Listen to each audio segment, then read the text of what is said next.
Je vais te dire quelque chose avant de commencer.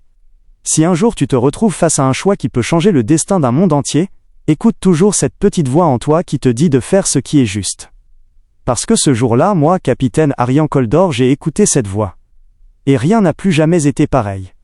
Alors, si tu aimes les histoires vraies de courage et d'humanité, pense à t'abonner pour ne jamais rater la prochaine. Mais seulement si tu le veux. L'aventure, elle, commence maintenant. Je me trouvais sur Oriena, une planète que beaucoup décrivaient comme un joyau perdu au milieu du désert cosmique. À première vue, elle n'était qu'une immense étendue de roches rouges, de vents brûlants et de dunes qui avalaient la lumière du soleil comme si elles voulaient l'éteindre. Mais au cœur de ce chaos aride, se dressait Solvaris, la capitale. Une ville verticale, animée par les hologrammes qui flottaient au-dessus des rues, et par les vols continus des navettes qui perçaient le ciel poussiéreux. Ce jour-là, je patrouillais seul, comme je le faisais souvent. Parce que la solitude, ici, c'était une amie. Elle me donnait le temps de penser, de sentir, d'observer. Les ruelles de Solvaris avaient une atmosphère particulière. Le sable crissait sous mes bottes. Les enseignes vibraient dans l'air chaud. Et chaque battement de lumière semblait cacher une menace. Je ne m'attendais à rien d'exceptionnel. Juste une patrouille de plus. Puis, je la vis. Un corps étendu au milieu de la ruelle étroite, juste entre deux containers métalliques. Une silhouette frêle. Des cheveux argentés qui reflétaient la lumière comme des filaments de cristal. Je m'approchai, d'abord lentement, puis avec l'urgence instinctive que la formation militaire imprime pour toujours dans votre corps. Elle respirait encore. Et quand j'aperçus son visage, ma poitrine se serra. Elle n'était pas humaine. Sa peau lumineuse, teintée de reflets opalins, appartenait à une espèce rare sur Oriena, les Valrins. Pacifiques, élégants, mystérieux, et surtout farouchement discrets. Ils ne se mêlaient presque jamais aux affaires humaines. Alors que faisait-elle ici, seule, blessée, visiblement traquée? Je posai un genou au sol. « Eh, tu m'entends » murmurai-je. Ses yeux s'ouvrirent. Deux lacs d'un bleu profond, presque trop intense pour être réels. « Ils vont revenir » souffla-t-elle avec difficulté. Je jetai un regard autour de moi. Rien. Mais je connaissais déjà la réponse. Sur Oriena, quand quelqu'un murmure « il », c'est rarement une bonne nouvelle. « Qui t'a fait ça » demandai-je. Elle prit une longue inspiration, comme si chaque mot pouvait être son dernier. Les Crimson Scar Vipers. Je sentis immédiatement mon cœur se durcir. Ce nom n'était pas inconnu. Le gang le plus violent de Solvaris. Cruel, sans limite, et dirigé par un être encore plus dangereux, Zarok Velan. Pourquoi ? Demandai-je, en lui glissant doucement un bras derrière le dos pour l'aider à se redresser. Parce que j'ai refusé de devenir sa future compagne. Sa voix, c'est Brissa. Je dus cligner plusieurs fois pour m'assurer d'avoir bien compris. Zarok Velan n'avait jamais accepté un refus. Certaines rumeurs disaient même qu'il gardait une liste de ceux qui l'avaient contrarié et que personne n'en réchappait. Soudain, un bruit métallique résonna au loin. Des pas. Multiples. Lourds. Rapides. Je n'attendis pas qu'ils arrivent à nous. Je soulevai la jeune Valrine dans mes bras. On s'en va. Pourquoi ? Tu m'aides ? Souffla-t-elle, presque inconsciente. Je n'avais pas de réponse claire. Seulement une certitude. Parce que c'était ce que n'importe quel être humain digne de ce nom ferait.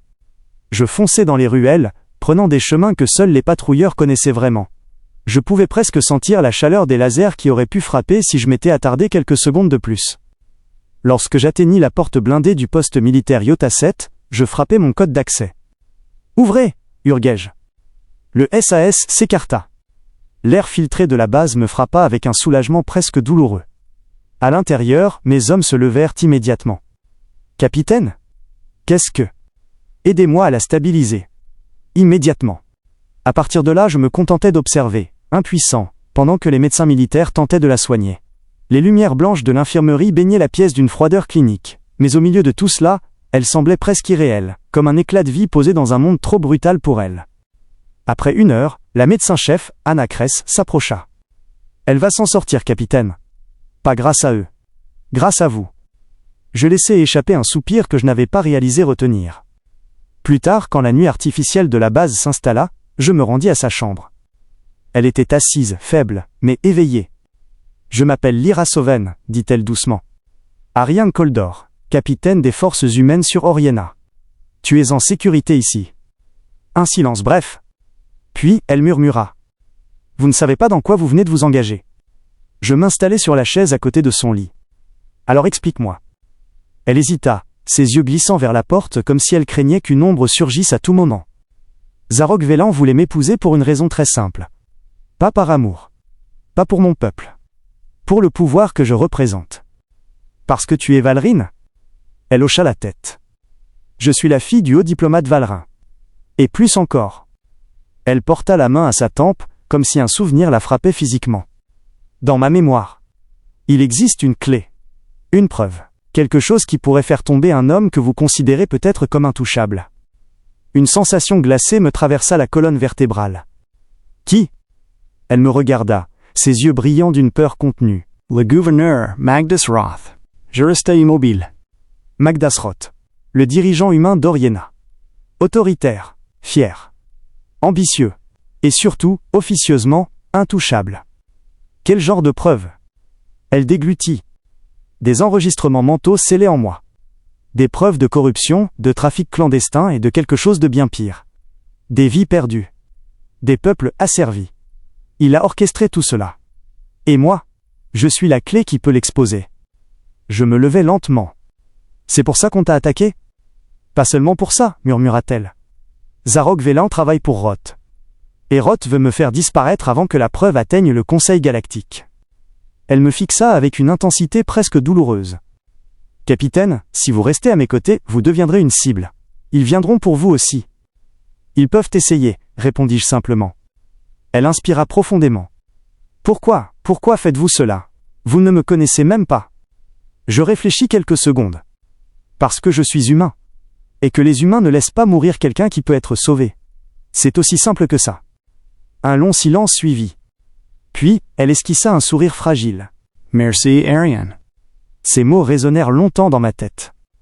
Je ne savais pas encore que cette décision allait bouleverser non seulement ma vie, mais l'équilibre entier d'Oriena. Le lendemain matin, un message crypté arriva sur mon terminal privé. Aucun identifiant. Juste une phrase. On sait ce que tu caches. Rends-la nous, ou Solvaris brûlera. Je levai les yeux vers la vitre de la base, où la tempête de sable tapait sans relâche. La guerre venait de commencer. Mais pas une guerre de laser ou de vaisseaux. Une guerre d'ombre, de secrets et de courage. Je rejoignis Lyra. On doit quitter la base, dis-je. Où allons-nous ? Là où ils ne pourront pas te suivre. Chez les tiens. Elle pâlit. Le Crystal Ridge Sanctuary. C'est un lieu sacré pour mon peuple.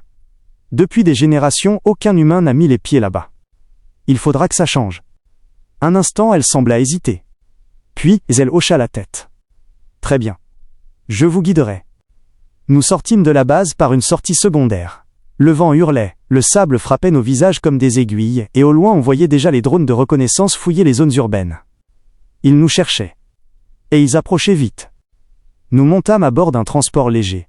Quand les moteurs s'allumèrent dans un grondement puissant, je sentis la tension s'éviter légèrement. « Tu es prête ? » demandai-je. Elle serra la ceinture de sécurité. Je crois que je n'ai jamais été prête pour rien de tout cela. Alors accroche-toi. Le véhicule se souleva et fonça droit vers le désert brûlant. Oriena s'étendait devant nous comme un océan rouge sans fin. Et quelque part au milieu de cet enfer minéral, un sanctuaire ancien nous attendait. Nous allions devoir l'atteindre avant que l'ombre de Roth ne nous engloutisse. Avant que l'histoire entière ne bascule. Le désert d'Oriena se déployait sous nous comme un océan infini, où chaque dune semblait respirer sous la chaleur et la lumière. Au-dessus, le ciel était d'un bleu trop pur, trop vaste, presque intimidant. Je pilotais notre transport en gardant le cap droit vers l'est, là où Lyra m'avait indiqué que se trouvait le Crystal Ridge Sanctuary. Depuis près d'une heure, elle restait silencieuse. Elle observait le paysage, les mains serrées sur ses genoux, comme si la simple vue de ces terres ravivait quelque chose d'enfoui profondément dans sa mémoire. « Tu te souviens de cet endroit ? » demandai-je. Elle acquiesça doucement. « J'y suis venu quand j'étais enfant. Mon père disait que c'était le cœur spirituel de notre peuple. Un lieu où les énergies anciennes du monde se concentrent. Un refuge pour les Valrins en temps de crise. » Elle tourna la tête vers moi. Jamais je n'aurais pensé devoir y retourner pour sauver ma propre vie. Encore moins accompagné d'un humain. Je souris faiblement. Parfois, les chemins les plus improbables sont les seuls qui mènent à la vérité. Elle me regarda un long moment, comme si elle essayait de comprendre comment un homme qu'elle connaissait à peine pouvait être aussi calme face à tant de dangers. Nous continuâmes notre route, mais bientôt un sifflement aigu perça le vent. « Drones en approche » alertai-je. Je basculai le véhicule en descente rapide. Un tir lumineux passa au-dessus de nous, puis un second. Les Vipers étaient déjà sur nous. Ils sont rapides? Trop rapides, murmura Lyra. Accroche-toi. Je fis un virage serré sur la gauche. Le sable tourbillonna autour de nous en spirales aveuglantes. À travers la vitre arrière, je distinguais 3 drones noirs aux yeux rouges, comme des prédateurs mécaniques. Le transport trembla sous un choc. On ne tiendra pas longtemps, dit-elle. Je sais. Une idée me traversa soudain l'esprit. Lyra, le relief. Il n'y aurait pas des canyons à proximité? Elle ouvrit brusquement les yeux comme réveillée par un souvenir. Si, les ravins de Sorial, 3 kilomètres au sud-est. Parfait. Je tirai le manche et le véhicule plongea vers la direction indiquée. Les drones se resserrèrent derrière nous. Ils avaient l'avantage de la vitesse. Mais nous avions le terrain. Les premiers rochers apparurent. Des piliers de pierre en forme de lame, tranchant comme des couteaux géants. Un labyrinthe naturel. Tu vas vraiment essayer de passer par là? Demanda-t-elle, incrédule. Tu as une meilleure idée? Elle s'accrocha à son siège. Non. Alors fais-le. Je m'engouffrai entre les parois étroites. Le transport vibra sous les impacts des tirs qui ricochaient sur les rochers. Un premier drone heurta une colonne de pierre en essayant de nous suivre. Explosion. Le deuxième se rapprochait dangereusement. Je passai sous une arche naturelle, puis remontai brusquement. Le drone tenta de faire la même manœuvre, mais son aile heurta l'arche. Il se décomposa en éclats de métal brillants. Le troisième hésita, puis monta pour nous contourner. « Il va ressortir devant nous !» cria Lyra. Alors il faut que nous sortions avant lui. Le canyon s'ouvrit enfin sur une plaine noire. Au loin, une silhouette cristalline se dressait, le Crystal Ridge. Je poussai les moteurs au maximum. Le dernier drone surgit par la droite. Ariane. Je fis basculer le transport sur le côté à la limite du renversement. Un tir passa si près que la chaleur traversa la coque. Puis, alors que le drone s'apprêtait à tirer une nouvelle fois, un éclat lumineux jaillit de la crête de cristal. Une onde d'énergie bleutée s'étendit et enveloppa le drone. Ses lumières s'éteignirent d'un seul coup. Il chuta, inerte. Qu'est-ce que c'était? Soufflai-je. Lyra avait les yeux écarquillés. Le sanctuaire nous protège déjà. Le Crystal Ridge Sanctuary était encore plus impressionnant que dans les récits. Des aiguilles de cristal, hautes comme des tours, jaillissaient du sol. Elles vibraient doucement, créant une résonance dans l'air, comme une musique que seuls les cœurs sensibles pouvaient entendre. Dès que nous posâmes le pied au sol, Lyra s'approcha des cristaux avec une émotion palpable. « Je suis chez moi », murmura-t-elle.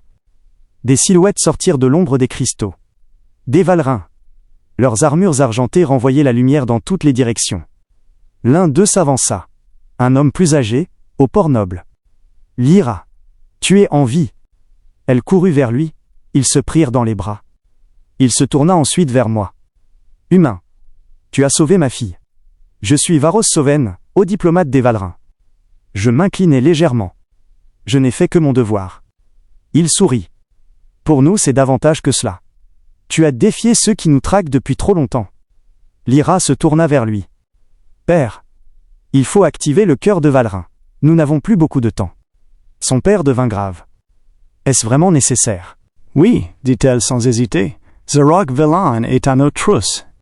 Et derrière lui, Magnus Roth. » À ce nom, un murmure inquiet parcourut les Valrins. « Varos Soven hocha la tete. » Alors suis-moi, ma fille. Et toi, capitaine Arian, viens également. Ce que nous allons réveiller décidera peut-être du sort de 2 peuples.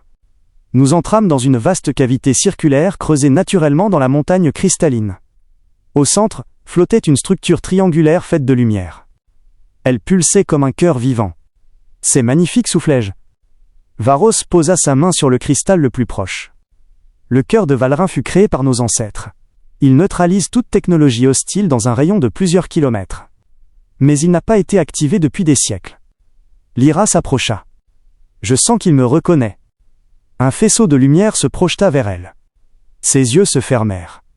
Un souffle d'énergie parcourut son corps, comme si elle fusionnait avec la structure. La lumière se mit à pulser plus vite, plus fort, puis se stabilisa. « C'est fait, » dit-elle d'une voix presque chantée. « Le sanctuaire est maintenant protégé. Aucun drone, aucun armement ne pourra fonctionner ici. » Je laissai échapper un soupir de soulagement. Mais ce répit fut bref. Varos reçut un message sur un terminal cristallin. Lyra, Ariane, écoutez ceci. La voix du gouverneur Roth résonna dans la cavité froide et tranchante. Remettez-moi la Valrine immédiatement, ou je détruis Solvaris. Il ne restera rien. Vous avez 1 heure. Un silence tombait lourd comme du plomb. Lyra porta la main à sa poitrine. Il va vraiment le faire. Je serrai les poings. Alors nous devons l'arrêter. Maintenant. Varos hocha la tete. Le Conseil galactique est en route. Si les preuves contenues dans l'esprit de Lyra leur sont transmises, Roth sera destitué. Mais il doit être capturé vivant, avant qu'il ne déclenche son plan. Lyra tourna ses yeux bleus vers moi. Ariane. Il n'y a qu'un seul moyen d'approcher Roth. Son bunker est protégé contre toute intrusion valrine. Mais pas contre un humain. Je compris aussitôt. Tu veux que j'y aille? Elle inspira profondément. Pas seul? Je viens avec toi. Lyra, c'est trop dangereux. Elle posa sa main sur la mienne. J'ai passé ma vie à fuir. À me cacher. Je ne fuirai plus. Et je ne te laisserai pas affronter ça sans moi. Je ne trouvais pas d'argument pour la contredire. Alors nous repartîmes. Le bunker du gouverneur se trouvait sous le vieux quartier de Solvaris, une zone autrefois dynamique mais aujourd'hui abandonnée aux trafiquants. Nous descendîmes par un accès dissimulé derrière une plaque métallique rongée par le temps. Les couloirs étaient sombres, mais je sentais la tension dans chaque pas. Nous atteignîmes une porte blindée. Je connectais un module de piratage. 50 secondes, murmurai-je. Lyra se tenait près de moi, surveillant chaque recoin. Ariane, si jamais quelque chose arrive, rien n'arrivera. Elle ferma les yeux 1 seconde, comme pour retenir ses émotions. La porte s'ouvrit dans un souffle lourd. Le bunker était vaste. Des écrans projetaient des cartes de Solvaris. Au centre, une silhouette se tenait devant une console rouge. Magnus Roth. Impassible. Calculateur. Froid comme de la pierre. Je me demandais quand vous arriveriez, dit-il sans se retourner. Son doigt s'approcha d'un code d'activation. Encore un pas et Solvaris disparaît. Je levai mon arme. Retirez votre main de cette console. Maintenant? Il rit. Tu crois pouvoir stopper l'inévitable? Les Valrins ne méritent pas d'exister. Humain ou pas, vous ne comprenez rien. Je fis un pas. Vous êtes le seul danger ici. Et vous allez répondre de vos crimes. Il se retourna enfin. Alors tire. Et tu déclencheras la destruction que je retiens encore. Lyra surgit à mes côtés. Ce n'est pas vous qui contrôlez l'avenir, Roth. C'est le Conseil. Et je suis la preuve vivante de vos trahisons. Il la fixa avec un mélange de haine et de panique. Insolente. Tu aurais dû mourir ce jour-là. Il appuya sur le bouton. Ou tenta de le faire. Mais rien ne se produisit. Il appuya encore. Encore. Puis il comprit. Impossible. Lyra Surit. Le cœur de Valrin a désactivé ton dispositif. Tu ne peux plus détruire Solvaris. Je m'avançai et le plaquai contre une paroi. Gouverneur Roth, vous êtes en état d'arrestation. Il ne se débattit même pas. Il savait que tout était fini. Les jours suivants furent un mélange d'attente, de soulagement et de bouleversement. Le Conseil galactique arriva. Les preuves contenues dans l'esprit de Lyra furent extraites et validées. Roth fut condamné. Les Vipers furent démantelés. Solvaris respira. Oriena changea. Et un nouvel avenir se dessina. Je me tenais au bord d'une corniche, face à un coucher de soleil qui teintait les cristaux du sanctuaire d'une lumière dorée. Le vent du désert portait une chaleur douce. Lyra s'approcha. Ariane, les anciens m'ont nommée nouvelle dirigeante des Valrins. C'est une responsabilité immense. Tu en es capable, répondis-je. Elle chercha mon regard. Pas seul, pas sans toi. Je restai silencieux. Mon cœur battait trop fort. Elle prit ma main. Tu as risqué ta vie pour moi. Tu as protégé mon peuple. Et tu as changé le destin d'Oriena. Ariane, je veux que tu restes. À mes côtés. Je serrai doucement sa main. Alors je resterai. Elle sourit, un sourire lumineux, sincère. Celui d'une nouvelle ère. Ensemble, dit-elle, humains et Valrins, nous écrirons la paix. Le soleil disparut derrière les cristaux. Et pour la première fois depuis longtemps je me sentis entièrement, profondément humain.